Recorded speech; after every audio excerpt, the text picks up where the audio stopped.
Hello, today we're going to be talking about conditionals, right?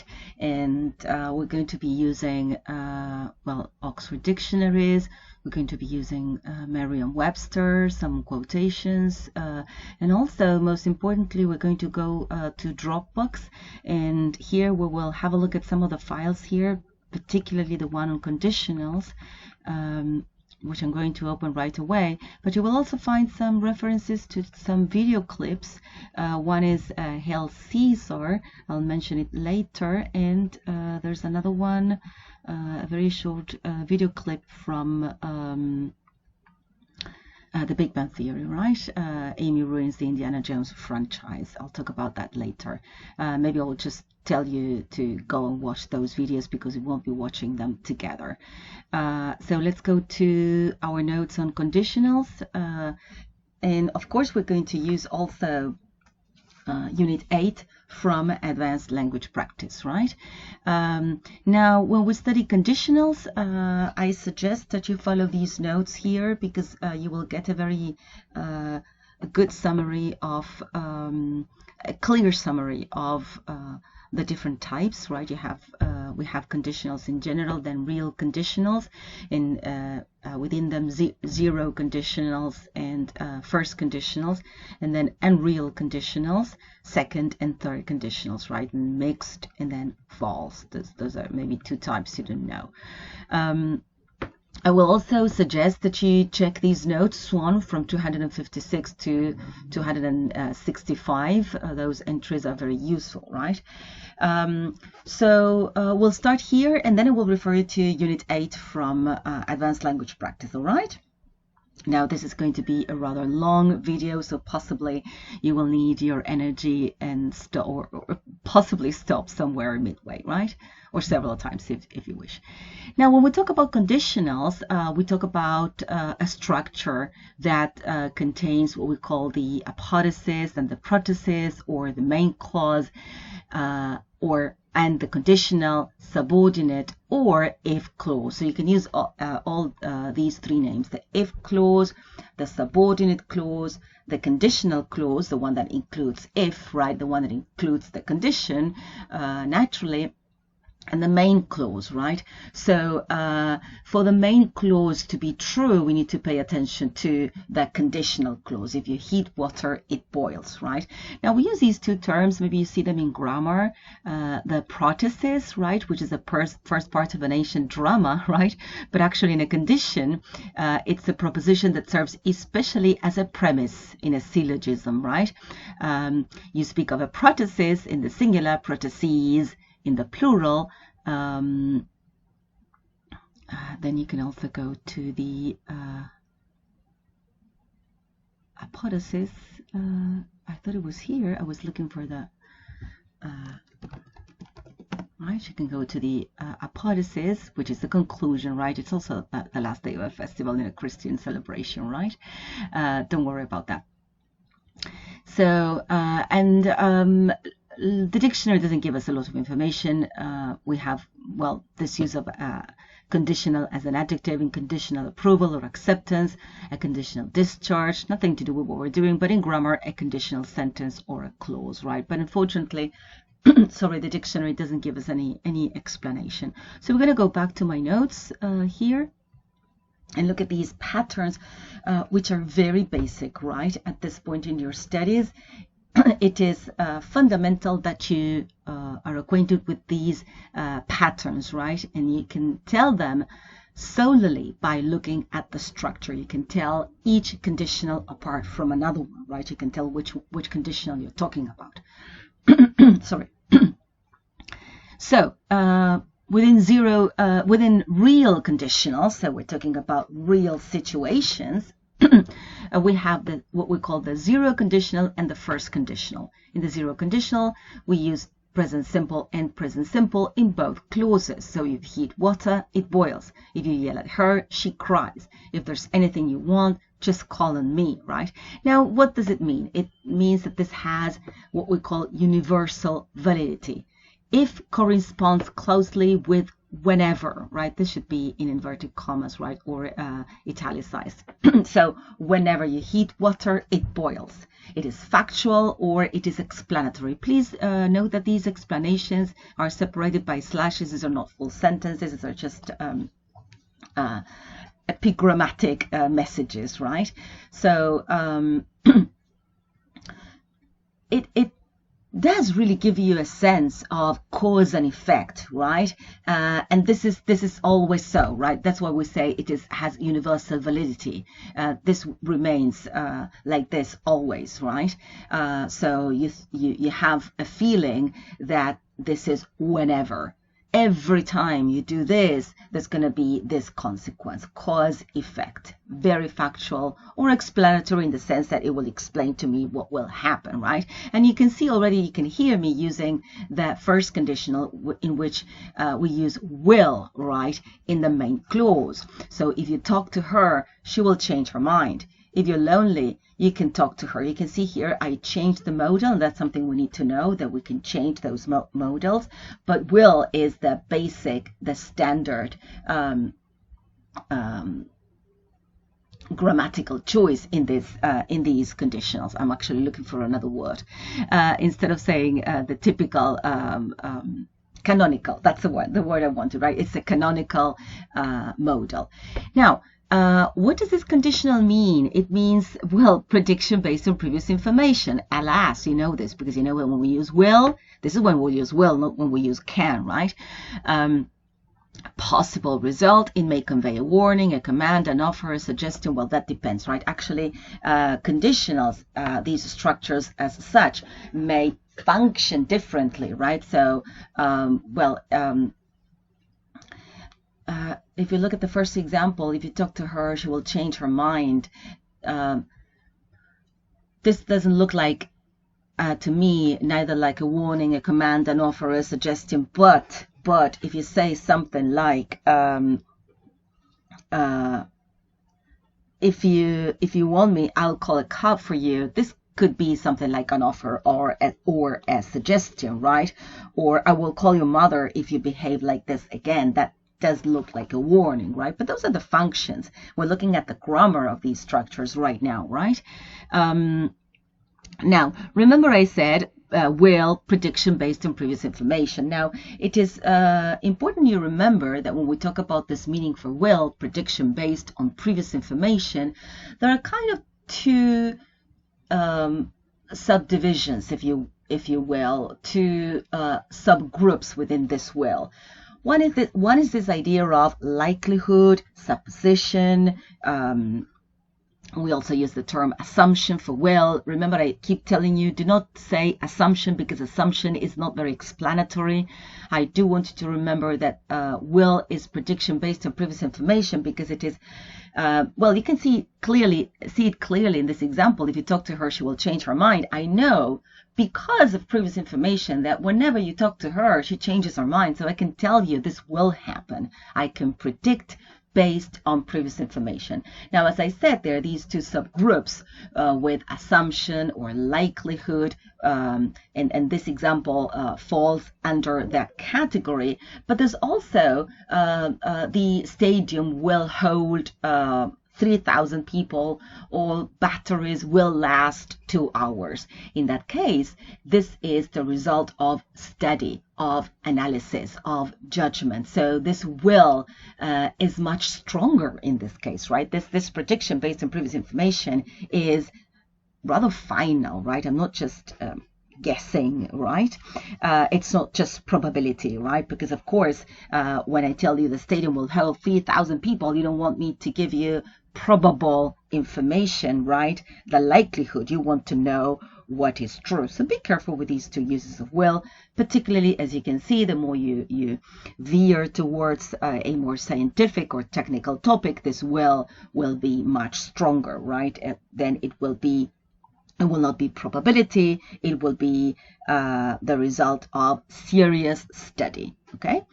Now we strayed a little bit, but that's important because will is a very important modal, right? So we have here the two types, the two real conditionals, zero and first. And then we move on to the unreal conditionals. And this is a very important area. I don't want you to see the mixed ones. So we have the second and the third, and in this case, in the if clause, in the conditional clause, we use the past. We're going to call this unreal past, and then would plus an infinitive without to, right? Simple modal. This has various names. Don't worry about that. Now, what I do want you to worry, not to worry actually, but I do want you to pay attention to this question of unreal conditionals. Actually, we could assign two senses to this idea of unreal. Unreal, it's basically because if it is not true, as I wrote somewhere here, if I'm not mistaken, it is contrary to present fact. Where have I? Here it is. Contrary to present fact. So if she was here, if she had money, if I fell in love with you, if I sang out of tune, these things are not real. They haven't happened yet. But there's a grammatical reason. So that's the meaning part of the reason why we use unreal. But we also use unreal because we're using past tense, was, were, had, fell, sang. But we're not talking about the past. We're talking about the present. So it's the past tense for present time reference. This is very important. That's why we call this unreal past. It's not a real past. We're not talking about the past. We're talking about the present. This is a hypothesis, right? And the different degrees of supposition. This conditional can be tentative, and it may be used to give advice. These are the functions, right? To give advice, for polite request. If I were you, I would do this. Would you please help me out if you please, whatever. So we can use them in different ways, right? Another very important point to be made here is that I'm sure you're very much acquainted with using was here, but the canonical, the traditional form, maybe the more grammatical form, the more conservative choice is where, which is the subjunctive, right? And this is for all persons. So if I were, if she were, if he were, if they were, if we were, everybody were, right? So that's what we're going to use. Sorry about that. Now, in this case, in the third example, we have changed the order, right? We have the main clause first. What would you think if I sang out of tune, which usually goes first? And I noted also that I have used the comma here, but not in the others. Usually we do use the comma. If you're lonely, comma. If she was here, comma. Though this is not compulsory. Sometimes you will find it, sometimes not. It depends. Every case is different, so don't worry about that comma, right? If you wish, you can always use it, and then you're done with it. So that was our second conditional, right? And in this case, as I said, it is important that we remember that this is contrary to present fact. This doesn't exist. If she were here, she is not here. Now, I was telling you that we're using the past tense to talk about present time. And this is because the English language doesn't have verb forms to show the subjunctive, which is a mood we show in Spanish, right? A mood is a way of showing how the speaker feels towards the action or the verb he or she is using, right? So when I use the indicative mood, indicative, I know I am talking about facts, right? But when I use a subjunctive mood, I'm talking about things that do not exist. Sometimes these are dreams or desires or supposition. This varies, right? But you know, Spanish is very rich in the subjunctive area, right? So you know that if you were to translate this, you would say, si ella estuviera aquí, si yo tuviera o si ella tuviera dinero, si me enamorara de vos, si cantara mal. So those are the forms of the subjunctive. So rich is Spanish that we can say cantara o cantase, right? So I think it is quite interesting to think about why English is so limited when it has to refer to dreams and suppositions, whereas Spanish is not, right? Quite the contrary, right? We have every possible way to talk about dreams and suppositions and hypotheses in Spanish, right? Not in English. English resorts to all kinds of verb forms. For example, when you say, for me to go is not a good idea, y eso en castellano es que yo vaya. For me to go, que yo vaya, subjunctive. Also, when you come, I will tell you. Cuando vengas, te voy a decir. So English is very limited, right? So you will see English using practically anything to talk to refer to this mood of the unreal world, right?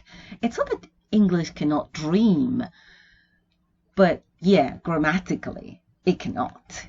That's very interesting to me.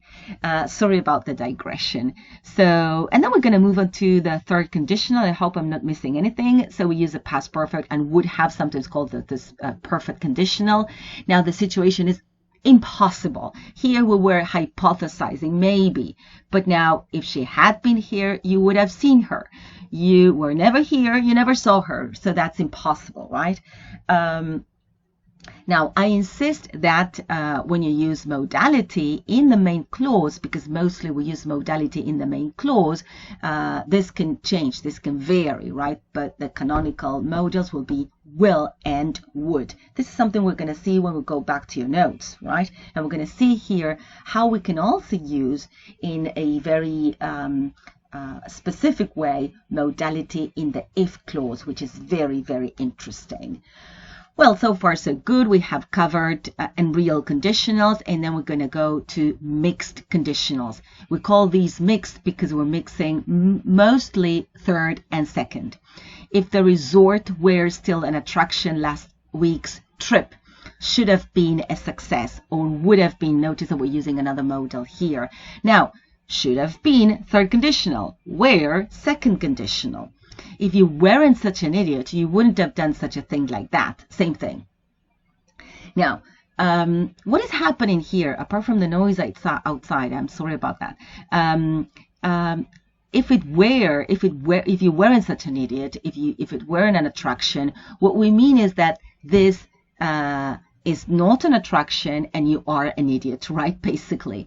So these are facts, right? I'm not hypothesizing. I'm telling you something that is a fact, right?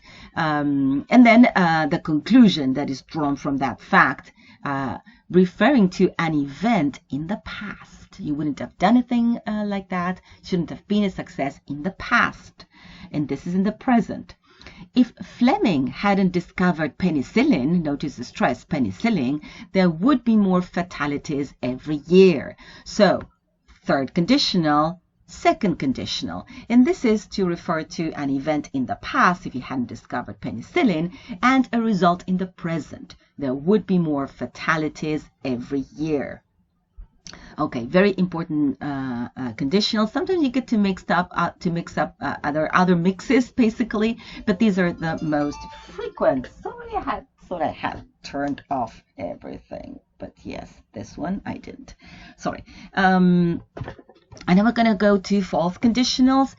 We call them false. You'll see why in a minute. I have added these here just because I want you to have the full picture. They will not appear in exams or in the activities from your notes, right? But look at these sentences. The first one is taken from a novel I used to read in Language 1, which is The Namesake. Very nice novel, by the way. If he moved his neck to the right, he had a view of Central Park. This is a typical thing of someone living in a flat, right? And we usually are very much interested in the view, right, through the window. So if you look out the window, you can see a park, you can see something. And of course, if you live in New York, having a view of Central Park means that, well, you have a very nice view, right? Now, notice that this if he moved is not a kind of condition, right? And it's not whenever he moved his neck, but rather when he moved his neck to the right. And if you think about it in translation, what happens is that you're not going to use the subjunctive. You're going to say, si se corría a la derecha, veía el Central Park, right? So, And the same happens in the other one. If you don't like the opera, why are you here? Si no te gusta, ¿por qué estás acá? So these are facts. These clauses introduced by if are not supposition, right? We're not supposing, we're not hypothesizing, we are stating a fact. So these are not true conditionals. We call them false conditionals, right? Okay, now we're going to move on to the next page, right? And here we're going to talk about modality in the conditional clause, right? So these are modals that we use in the if clause, and they're used in the senses that these modals have. By the way, these modals that we're going to see together, will, would, and should, and all these others, if I'm not mistaken, will be part of unit 11 and 12, right? We're going to see modals, and we're going to see each modal with its own meaning. So you can express refusal with will. You know this already. If you won't go, then we will, can, should, stay, go. So this is the modal I'm focusing on. If you won't go, and what I mean is if he doesn't want to go, if he refuses to go, right? If you will hold this for me, I will manage to open the door. Usually we never say the rest. We just say, if you will hold this for me. So this means basically, please hold this for me, right? And if you will drive so fast, of course, you're going to have accidents. If you will, this is annoyance, but annoyance on the part of the speaker, right? Actually, it means the person who's doing the action, who's doing the driving, is a bit stubborn, right? It is obduracy. It is inability to change your mind. Yes, obduracy. That's a nice word. You're obdurate, right? Stubborn, right? That's a word of Latin origin. Obduracy. Beautiful word. Stubbornness, right? Let's go back. So we go back to our conditional. So that's annoyance, remember, on the part of the speaker, but insistence on the part of the doer. Insistence. Be careful. Oops, what is going on?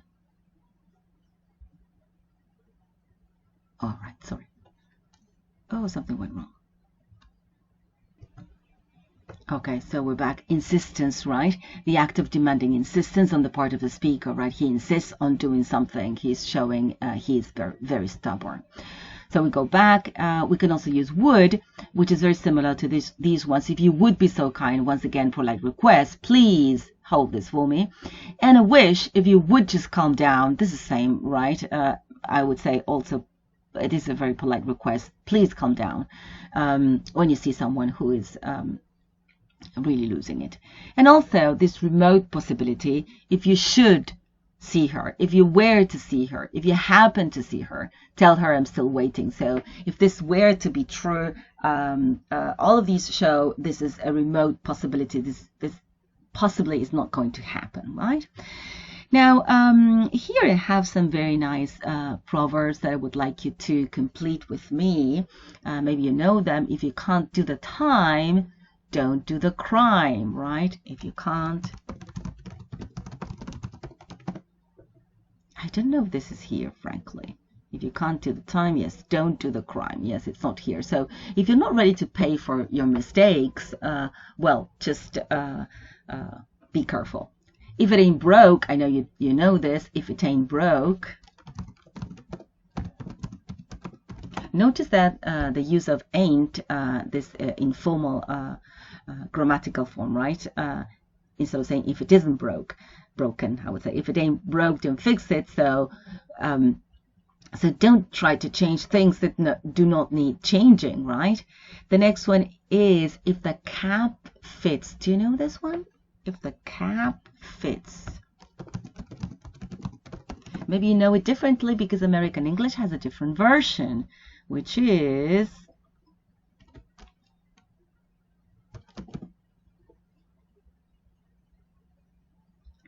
if the shoe fits, right? If the cap fits, wear it. It means when you feel that a remark applies to you, well, just accept it, right? Don't be silly. If you can't stand the heat, and here I'm going to take you here to this site, the phrase finder. If you can't stand the heat, get out of the kitchen. Did you know this one? This is credited to President Harry Truman towards the end of World War I, though he seems to have used it before. He was a president in 1945, somewhere he got to the end of the war. And maybe he made this phrase more popular, right? This is what they explain. And actually, don't persist with a task if the pressure is too much for you. And this is supposedly what he said to people when they came to his office. And if they didn't want to hear about killing people, well, just get out. She wouldn't know a bargain if she fell over it. I know this is not here, right? If she fell over it, she wouldn't know a bargain if she fell over it. There's another version. I'm just if she fell over it, or if it hit her in the face, right? So so she can't see bargains, but we can use it to refer to other things you can't see, right?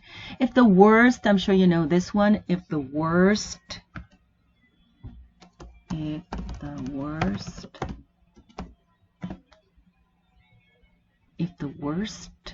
comes to the worst, exactly, or if worst comes to worst in the American version, right? So if the situation becomes too difficult or dangerous, we'll have to do something, right?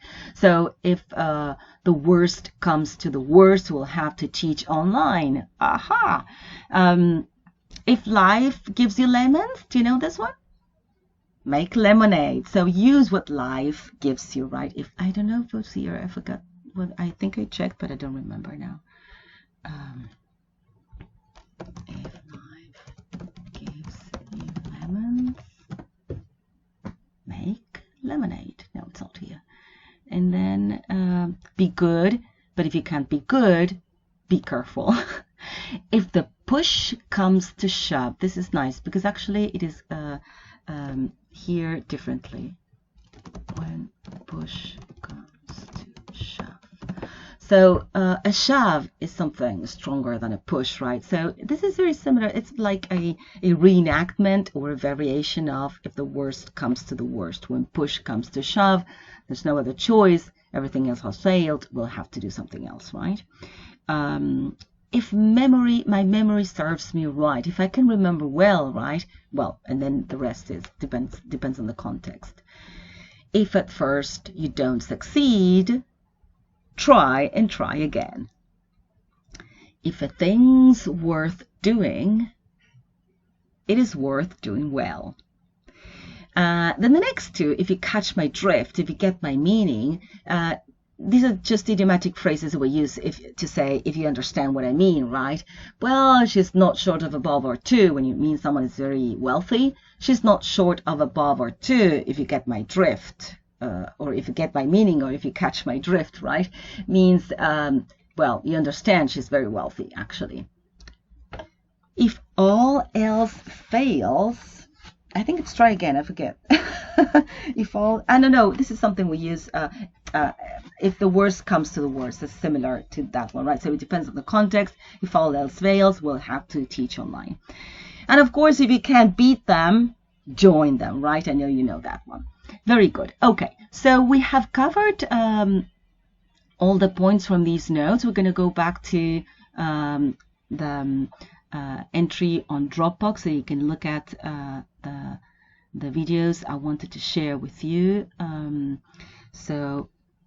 Here, as I said, you will find a video from the Big Bang Theory, and there you will find very interesting uses of many conditionals and mixed conditionals.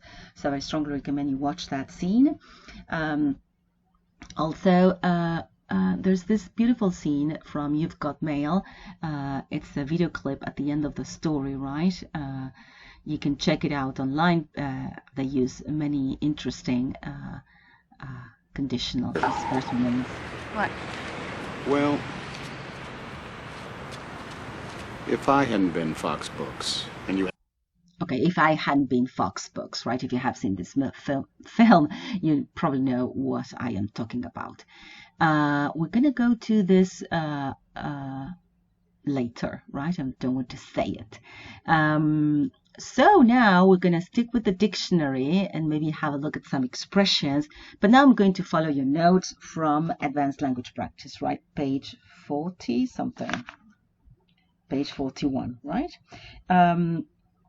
So what I want to tell you from here is that on the first page, you find these thought patterns, but I think this is not absolutely clear, so that's why I made those notes, right? You get, if I work late, I get tired. If the water is boiling, it means the food is nearly ready, so you have the zero conditional with present and present. And then there's a minor addition here that you can use this in the past too. This is very infrequent.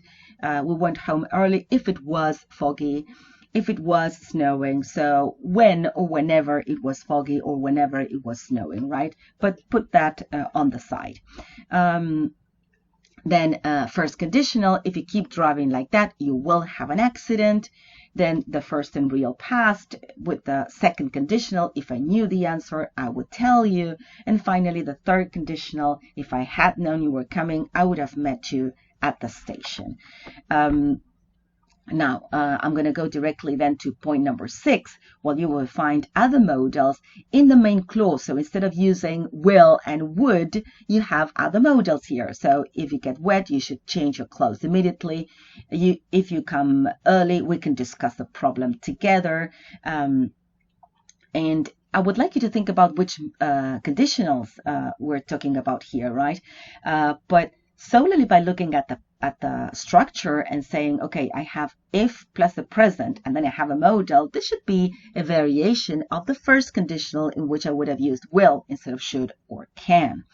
Now, if I had the money, I could help you. Notice that now we're using the past, so we're looking at a second conditional. And instead of saying I would help you, which is the canonical form, we're using could. Finally, if you hadn't reminded me, I might have forgotten. Instead of would have forgotten, might have forgotten. And then again, we're looking at a third conditional because we have the conditional clause with past perfect plus the perfect modal might have forgotten. Right? I went quickly over that, but possibly if you don't know this, you need to go slowly. Okay, now I'm going to take you to page 42, and when I do this, I'm going to look at some new stuff, and at the same time, we're going to go back to some things we saw in our notes, right? Okay, the first point is the use of if only. If only is here, actually, so I can look it up. If only. It's just a variation of I wish, right? So when you say if only, it is exactly the same as if you were saying I wish. And you know that when you use I wish, we're going to see this in Unit 9, we can use two structures mainly. I wish I had money, or I wish I had money. So I can talk about the present and I can talk about the past. But when I talk about present time, I use the past simple. Alas, I wish I had money. I wish I had money now, but I'm using the past tense. So once again, we're looking at the unreal past. And I wish I had the money to buy something that is yesterday, so I'm using the past perfect. Exactly the same thing happens with if only. If you look at that, if only a teacher, actually, these are not the examples I was going for. So I know this is only if, not if only, that's why. If only they were. If only I were rich, if only I knew her name now. So I'm using the past simple tense to refer to present time. So this is, once again, the unreal past. And notice that that canonical form for this subjunctive is if I were rich and if I knew her name. Si supiera, right? Si fuera rico.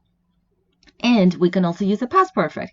If only he had remembered to send that letter. If only I had gone by taxi. So usually used for regrets about the past. But when I talk about the past, with if only, I use the past perfect, right? Remember, the exact same thing is going to happen with would, right? And with I wish, my bad.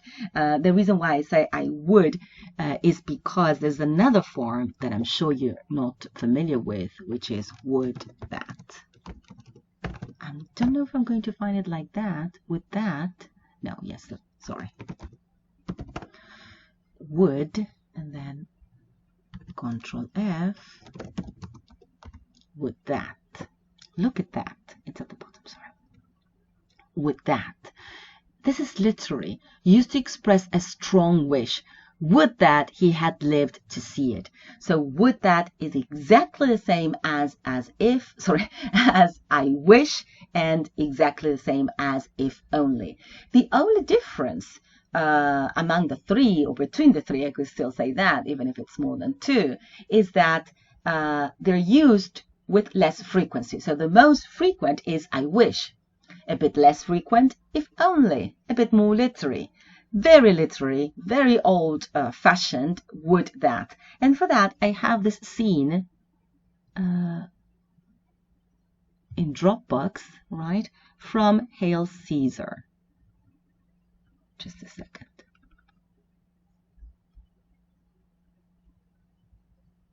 I'm not going to show it to you now, right? But I hope you watch it, dear Lord. There's a beautiful scene in Hail Caesar in which the phrase, would that it were so simple. This is the would that it were so simple scene, right? This is a scene in which actor, now I'm going here, right? I just want you to listen to the pronunciation for the name of this actor that you're very familiar with here. That was the first collaboration that David and I and Chekhov had. And it was primarily for Ralph Fiennes. Yeah, Ralph Fiennes. Horrible way of pronouncing this. But well, anyway, going back, Ralph Fiennes is trying to... Sorry, I think I said it incorrectly. We did it for Ralph. And primarily for Ralph Fiennes. Ralph Fiennes, yes, it's difficult. So, let's go back here. Please watch the scene because they say the phrase many times, and it will help you remember this very rare type of grammar, right? With that, it were so simple. It's a funny scene, by the way. All right. So, moving on, we're going to go to unless, right, on page 42. Yes, 42, I'm right. The next point is unless, and I want to check unless here because you will find a very interesting grammar box here that I would like. I think mostly we know how to use unless, right? Because in Spanish it's a menos que, so we usually have no problem. You won't get paid unless you have a doctor's note. Si no te voy a pagar a menos que tengas una nota del doctor. No. I won't tell them unless you say I can. I think this is very easy, but look at this. Unless is used to talk about a situation that could happen, something that could be true in the future. If you know that something has not happened, it is not correct. You need to use if not. So if you weren't always in such a hurry, but you are, your mark would be better. You cannot say your work would be better unless you were always in such a hurry, you see? So if you know, then unless doesn't fit. Another typical example is, I would feel happier unless you spent a lot of money. Well, if you didn't, I would be happier if you didn't spend a lot of money, right?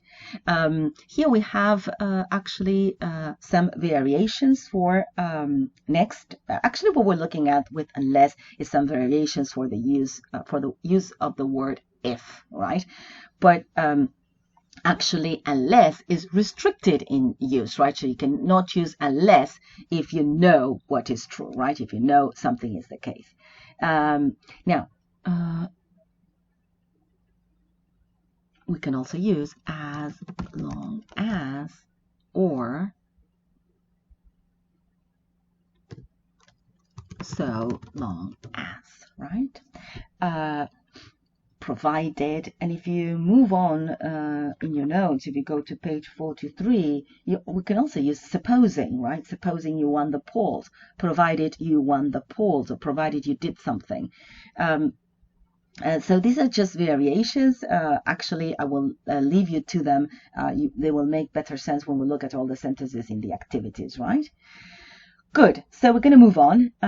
Point number 9 from page 42 is about mixed conditionals, right? So you need to go back to these notes. Oh, I thought I had left them open, sorry. Remember conditionals. We saw mixed conditionals actually have only one type here. If Jim hadn't missed the plane, he would be here now, right? And actually, I gave you, this would be a third conditional if Jim hadn't missed this verb form, he would be here now. He would be here now. See, this is a mixed condition of the third and the second. Okay, now we're also going to see here on page 42, I keep telling you these notes from conditionals are a bit messy, and I apologize for the backwards and forwards. We keep going backwards and forwards all the time. Point number 10, which is something that was not here in my notes, is about a colloquial use of the incorrect, technical incorrect conditional. Look at the example. If I would have been there, I would have seen her. So we're using the same modal twice, right? This is basically a mistake, right?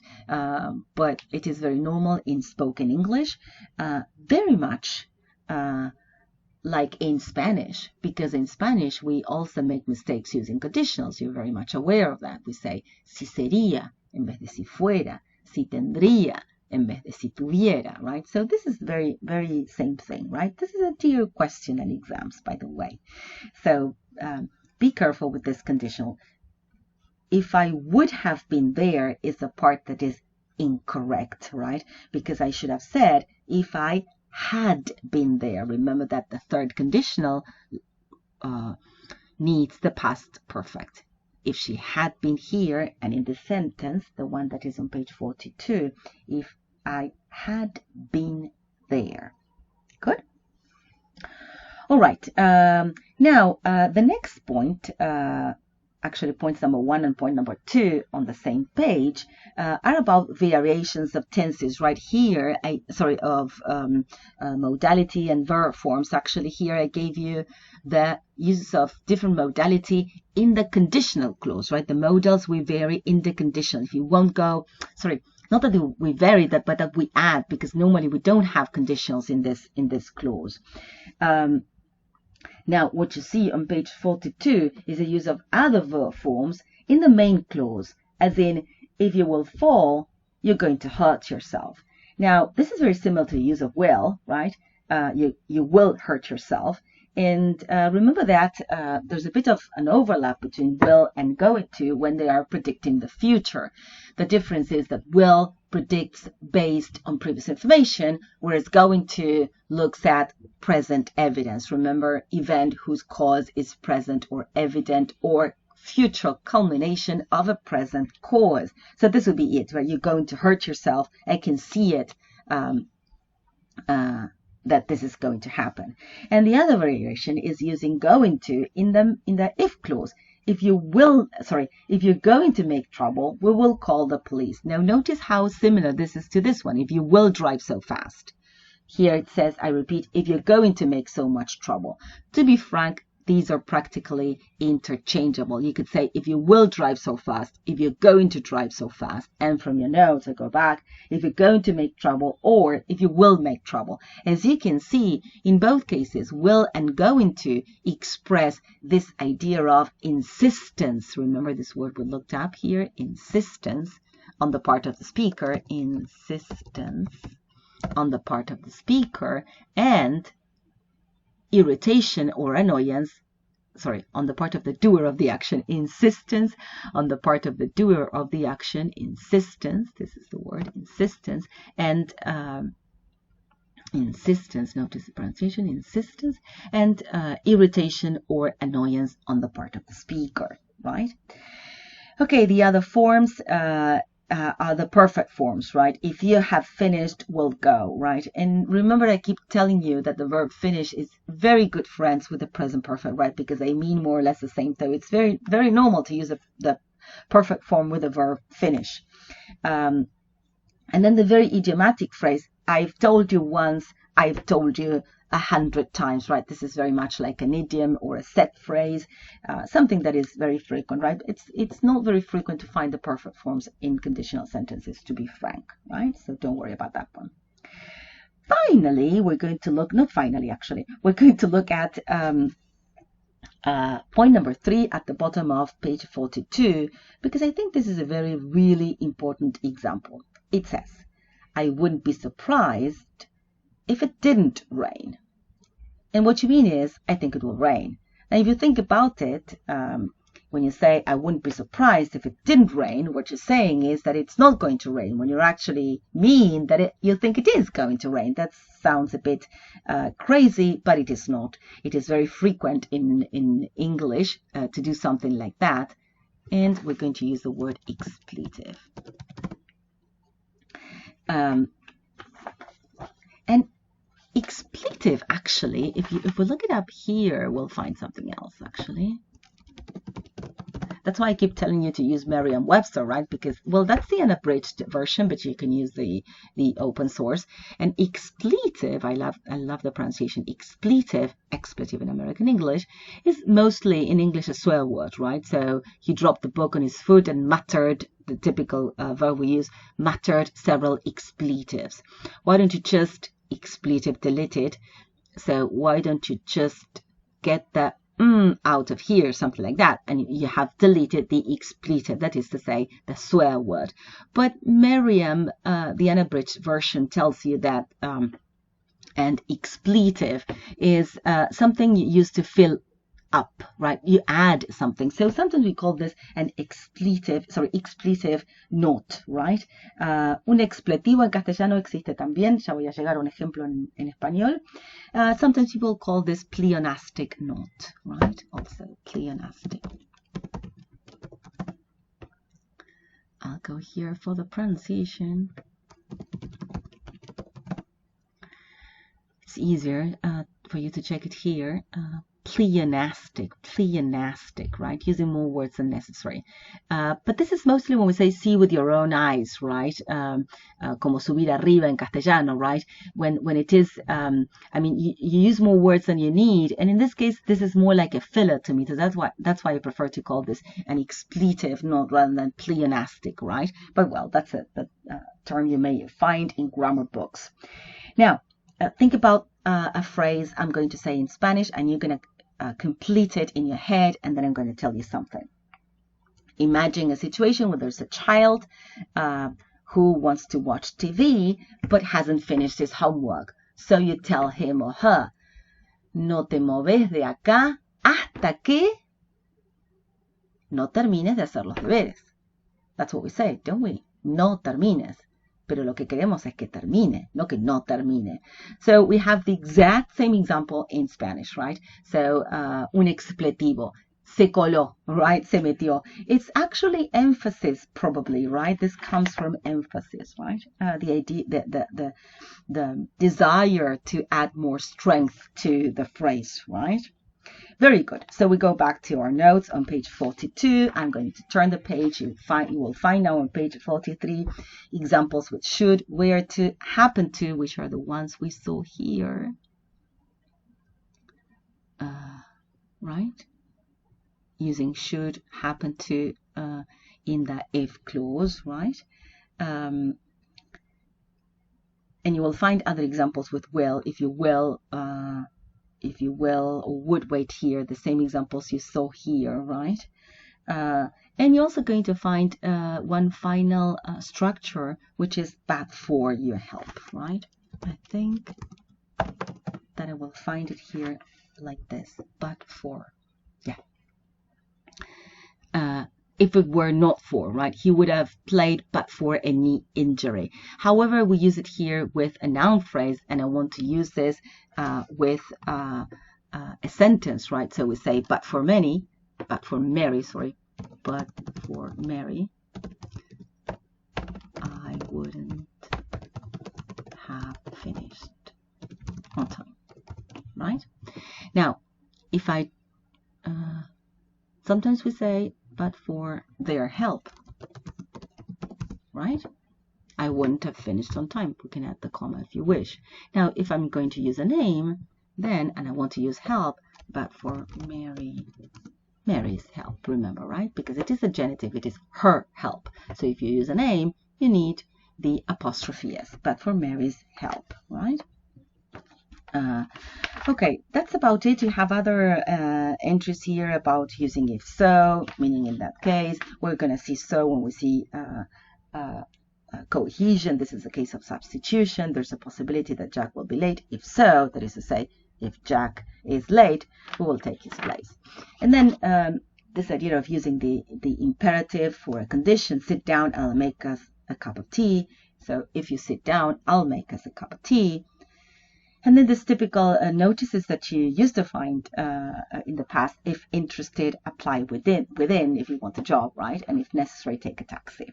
Okay, don't worry about those. You will find many activities. They're very, very useful. Activity 3 will be rather difficult because you don't have the verbs. Don't worry so much about that. And I don't very much like activity 8 because you have to change something that is in black and white, and that can be very difficult.